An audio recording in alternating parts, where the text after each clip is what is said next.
તંત્રની પૂરેપૂરી નિષ્ફળતા જોવા મળી રહી છે, કારણ કે અનેક વર્ષોથી આ સમસ્યાનો સામનો લોકો કરી રહ્યા હતા. અનેકવાર રજૂઆત કરવામાં આવી, તેમ છતાં કોઈ નિરાકરણ ન આપવામાં આવ્યું.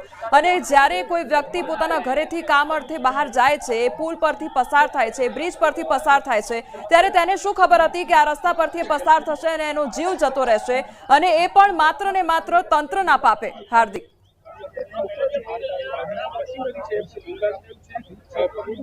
बिल्कुल थी मैं तमने कीधुं प्रमाणे के 2-4 महीना 6 महीना वर्ष होय तो समझ्या के तंत्र ने चलो प्रक्रिया करवामां वार लागे, परंतु 5 वर्ष वीती जाए અને ત્યાં સુધી તમે એક બ્રિજ ન બનાવી શકો અથવા તો જે બ્રિજ છે એની દરકાર ન રાખી શકો. એટલે આ તંત્ર કઈ દિશામાં આગળ વધી રહ્યું છે તે એના માટે કહેવા માટે કોઈ શબ્દો નથી, કારણ કે અનેક વખત પ્રયત્નો કરાયા છે સ્થાનિક લોકો દ્વારા, સ્થાનિક પ્રતિનિધિઓ દ્વારા, પત્રકારો દ્વારા, પરંતુ તંત્ર જે છે કોઈનું સાંભળતું નથી. અને આપણે ખરેખર આ દુઃખદ ઘટના એટલા માટે કહીએ કારણ કે બ્રિજ પરથી જે લોકો પસાર થતા હતા એ કોણ ક્યાં કયા કામથી જતું હશે, પરિવારનું કયું સભ્ય જે છે તેમને ગુમાવ્યું હશે એનો અંદાજો આપણે નથી લગાવી શકતા. પરંતુ મેં મારી આંખોએ અહીંયાથી લગભગ 2 થી 3 નાના બાળકો જે 4 થી 5 વર્ષના કાં તો 6 વર્ષના નાના બાળકોના મૃતદેહ જોયા છે. એટલે તમે અંદાજો લગાવો કે જે માતા પિતા છે તેમને પોતાના ઘડપણનો સહારો ગુમાવ્યો છે, અને જે કેટલાક બાળકો છે, નાના બાળકો હશે કે જેઓ ઘરે રાહ જોતા હશે કે તેમના માતા પિતા હાલ આવશે, પરંતુ કમનસીબે એવું નહીં થઈ શકે, કારણ કે અનેક લોકોએ પોતાના જીવ જે છે તે ઘટનામાં ગુમાવી દીધા છે. અને આ દ્રશ્યો ફરી બતાવીએ કે વધુ એક મૃતદેહ જે છે તે મળી આવ્યો છે, અને ફાયર બ્રિગેડની ટીમ જે છે તેમના દ્વારા આ મૃતદેહ બહાર કાઢવામાં આવી રહ્યો છે. એક બાદ એક ફાયર બ્રિગેડના જવાનો, SDRFના જવાનો, સ્થાનિક તરવૈયાઓ અહીંયાથી મૃતદેહ બહાર કાઢી રહ્યા છે. અને મેં કીધું પ્રમાણે કે હાલ મૃત્યુનો આંકડો જે છે તે કહેવો ઘણો મુશ્કેલ છે, પરંતુ અમારી નજર સમક્ષ જેટલા પણ મૃતદેહ અમને મળી રહ્યા છે એ આંકડો અમે દર્શકો સુધી પહોંચાડી રહ્યા છે, તમારા સુધી પહોંચી રહ્યા છે. આ પ્રાર્થના ભગવાનને માત્ર એક જ છે કે મૃત્યુનો આંકડો ન વધે, કારણ કે અનેક નિર્દોષ લોકોએ પોતાનો જીવ ગુમાવ્યો છે. ત્યારે આ ઘટના જે છે ખરેખર ખૂબ જ ગંભીર અને દુઃખદ ઘટના જે છે તે કહી શકાય. જે હાર્દિક, આપ જોડાયેલા રહેજો, વધુ અપડેટ આપની પાસેથી લેતા રહીશું. તો ગંભીરા બ્રિજની સ્થિતિ મુદ્દે હવે જૂનો વિડીયો પણ વાયરલ થઈ રહ્યો છે. બ્રિજ જર્જરિત હોવાનો અધિકારી સ્વીકાર કરે છે. 22 ઓગસ્ટ 2022નો આ વિડીયો વાયરલ થઈ રહ્યો છે.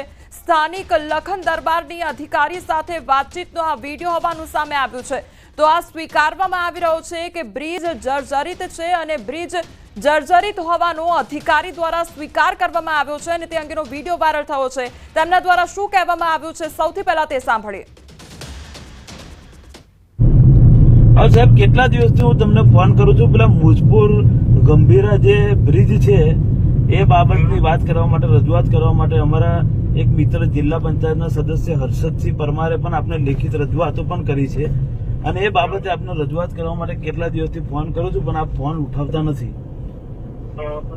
હવે એ બાબતે આખું બ્રિજ એકદમ ખલાસ હાલતમાં છે સાહેબ, આખા બ્રિજની હાલત ખસ્તા છે, અને કેટલા બધા દિવસો થઈ ગયા હજુ કોઈ કામગીરી થઈ જ નથી. તો લોકોનું જીવના જોખમે લોકો જાય છે, તો શું કરવાનું, એનું કંઈક તો કરો.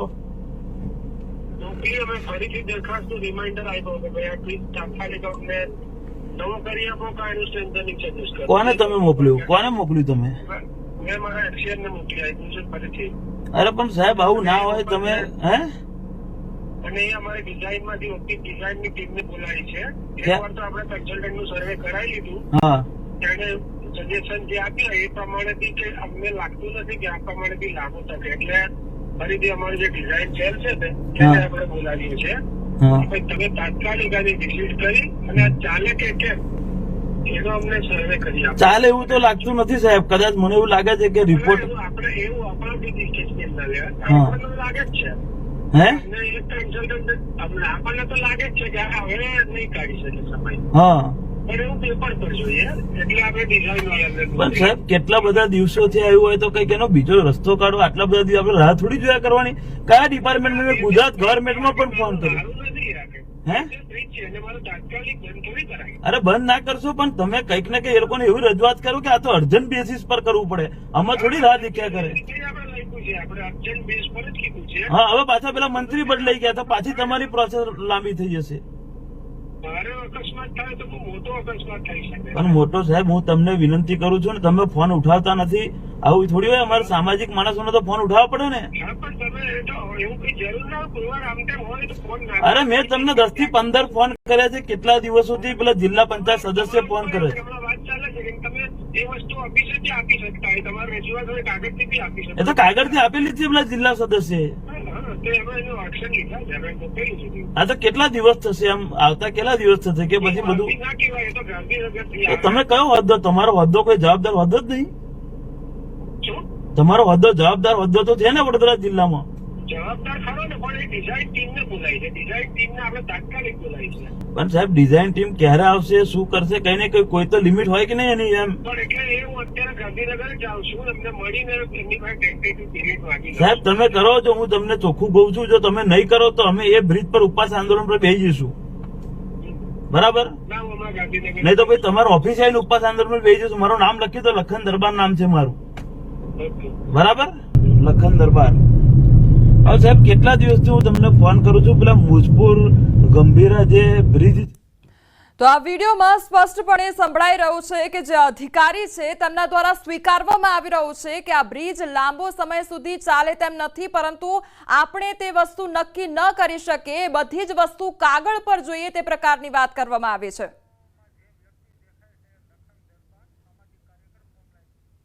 તો અમારી સાથે લખન દરબાર પોતે અમારી સાથે જોડાઈ ગયા છે. લખનભાઈ, સૌથી પહેલા તો આપનું ન્યૂઝ 18 ગુજરાતીમાં સ્વાગત છે. લખનભાઈ, આપનો વિડીયો અમે જોયો અને આપે અધિકારી સાથે વાતચીત કરી હતી. 2022નો એ વિડીયો હોવાનું સામે આવ્યું છે, એટલે એ વખતે આપના દ્વારા શું રજૂઆત કરવામાં આવી હતી અને શું જવાબ મળ્યા હતા ત્યારથી લઈને અત્યાર સુધી? 2022ની સાલથી અમે એક આંદોલનની શરૂઆત કરી હતી કે મુજપુર ગંભીરા બ્રિજને નવો ડેવલપ કરો.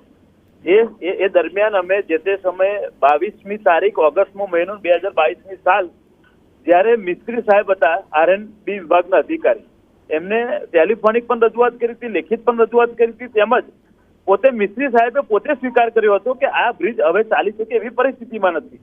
એના કરતા અત્યંત ગંભીર બાબત એ છે કે 2022ની સાલમાં જ આ બ્રિજનો ટેસ્ટિંગ રિપોર્ટ થયો હતો અને ટેસ્ટિંગ રિપોર્ટ પણ નેગેટિવ આવ્યો હતો. હવે ટેસ્ટિંગ રિપોર્ટ નેગેટિવ આવ્યા પછી એને તાત્કાલિક ધોરણે બંધ કરવો પડે, પરંતુ આ લોકોએ બંધ ના કર્યો કે ના સમારકામ કર્યું કે ના બ્રિજ નવો બનાવ્યો.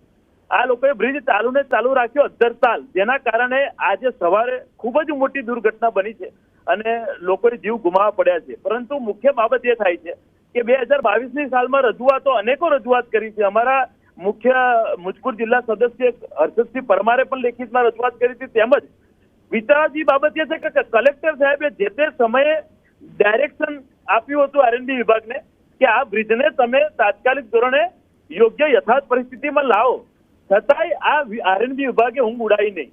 એના કારણે આજે પરિસ્થિતિ આ બની છે. તમે વિચાર કરો, આપણે ગુજરાતમાં પેરિસના રોડ બનાવવાની વાતો કરીએ છીએ અને આવી પરિસ્થિતિમાં બ્રિજો તૂટી જાય છે. આ બ્રિજ એ વડોદરા તેમજ આણંદને જોડતો તો રોડ છે જ, પરંતુ પાદરા જીઆઈડીસી એટલે કે બહુ મોટી મોટી કંપનીઓ ત્યાં આવેલી છે. એની આસપાસમાં જે લોકો રહે છે, આણંદ જિલ્લાના યુવાનો નોકરીઓ કરવા આવે છે અને નોકરીઓ કરવા આવે છે તો રોજ સવાર સાંજ જાય છે. આ તો સાંજનો સમય હોય તો ખૂબ જ મોટી દુર્ઘટના બને છે અને આ બધું જ આપણે આંખે જોઈ શકીએ છીએ કે આ સંપૂર્ણ ભ્રષ્ટાચાર છે અને ભ્રષ્ટાચારના લીધે, ગોરખ ધંધાના લીધે આ પરિસ્થિતિ ઊભી થઈ છે. ગુજરાત સરકારને વિનંતી કરીએ છીએ કે 2022માં અમારી લેખિત અને મૌખિક રજૂઆત હતી, એના આધારે આજે જે તે સમયના અધિકારીઓ તેમજ અત્યાર સુધીના અધિકારીઓ પર માનવ વધનો ગુનો નોંધાવવો જોઈએ અને અમે 4 વાગે બરોડા પહોંચીશું, મુજપુર બ્રિજ આગળ પહોંચીશું અને મોટી સંખ્યામાં ત્યાં ભેગા થવાના છે અને ભેગા થઈને ત્યાં આંદોલન કરીશું કે જ્યાર સુધી માનવ વધનો ગુનો જે તે જવાબદાર અધિકારીઓ પર નહીં નોંધાય ત્યાર સુધી અમે ધરણા કરીશું, પ્રદર્શન કરીશું. પરંતુ આ વખતે આ ચોર અધિકારીઓના લીધે અમારા લોકોનું મૃત્યુ થયું છે, એ ચલવી નહીં લેવામાં આવે, મોટું આંદોલન કરવામાં આવશે. લખનભાઈ, 2022માં રજૂઆત કરવામાં આવી, ત્યારબાદ રિપોર્ટ પણ નેગેટિવ આવી ગયો અને અધિકારી પણ સ્વીકારી રહ્યા છે કે અહીંયા આ ગંભીર અકસ્માત પણ સર્જાઈ શકે છે. તો આટલી બધી રાહ શેના માટે જોવામાં આવી? શું કાગળ પરના ઓર્ડરની રાહ જોવામાં આવી રહી હતી અને એના કારણે આપણા લોકોએ જીવ ગુમાવ્યો? આમાં મૂળ બાબત એ છે કે જ્યારે ટેસ્ટિંગ રિપોર્ટ નેગેટિવ આવતો હોય છે તો જે તે અધિકારી ગુજરાત સરકારમાં જાણ કરે છે અને ગુજરાત સરકાર તરફથી પછી જે તે નિર્ણય લેવામાં આવે છે કે એને સમારકામ કરવું કે પછી એને નવો બનાવો.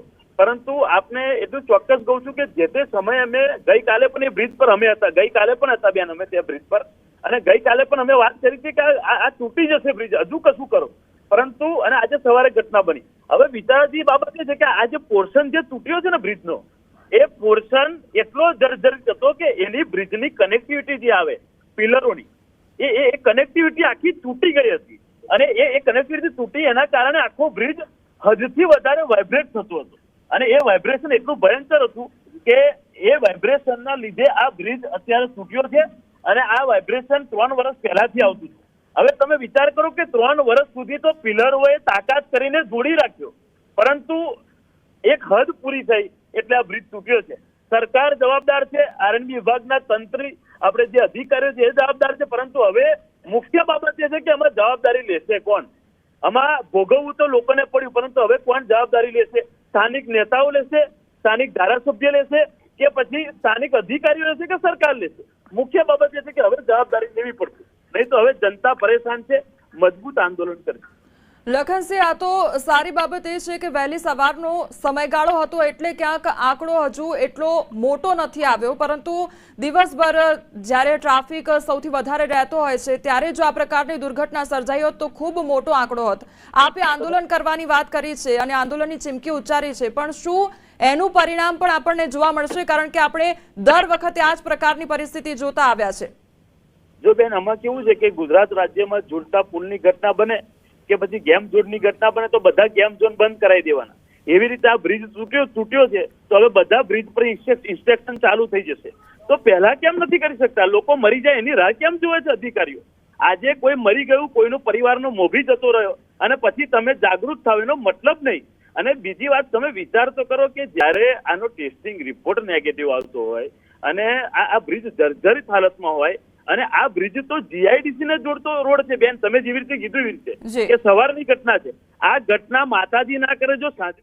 જી, આપ અમારી સાથે જોડાયા તે બદલ આપનો આભાર.